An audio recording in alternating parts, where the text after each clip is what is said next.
Halo adik-adik, berikut adalah video pembelajaran kelas 5 Sekolah Dasar oleh KKN Unut Kulingan B 2021.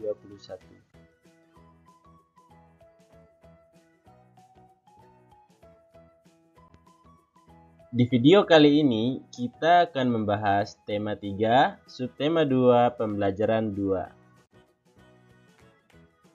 Udin, Siti, dan Lani sedang berbincang-bincang di depan kelas. Mereka baru saja selesai beraktivitas di luar kelas.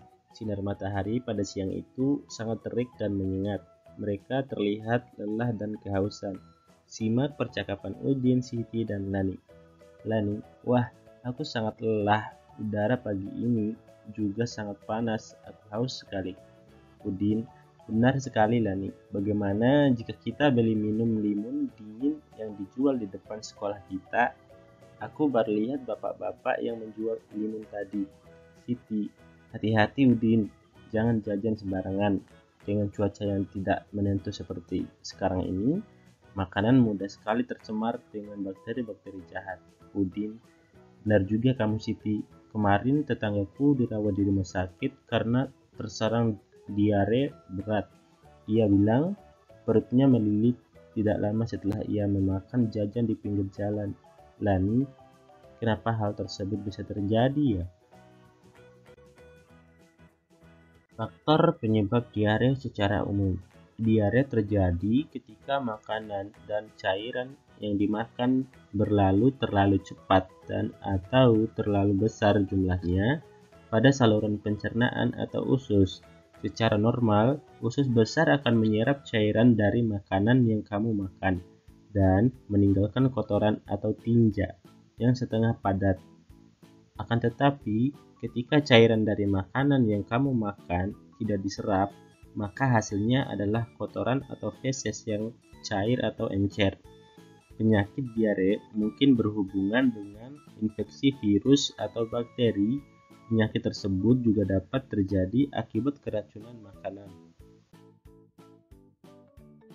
Secara umum, penyebab diare antara lain: yang pertama, infeksi virus. Rotavirus adalah penyebab diare pada anak akut yang paling sering. Yang kedua, infeksi bakteri dan parasit masuk melalui makanan dan minuman yang terkontaminasi. Yang ketiga, intoleransi makanan terjadi pada sebagian orang yang intoleransi terhadap gula pada susu sehingga diare terjadi setelah makan atau minum produk susu.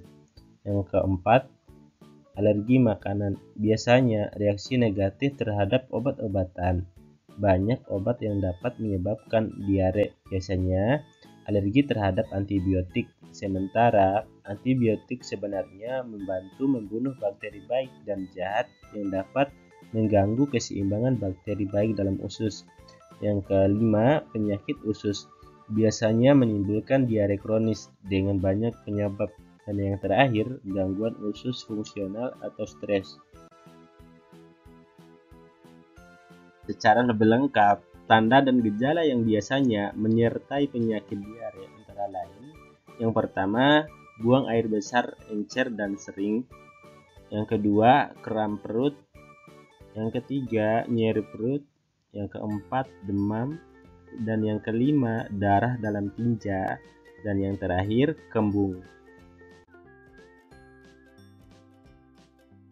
Sampai di sini saja video pembelajaran kali ini. Sampai bertemu di video pembelajaran selanjutnya. Sekian dan terima kasih.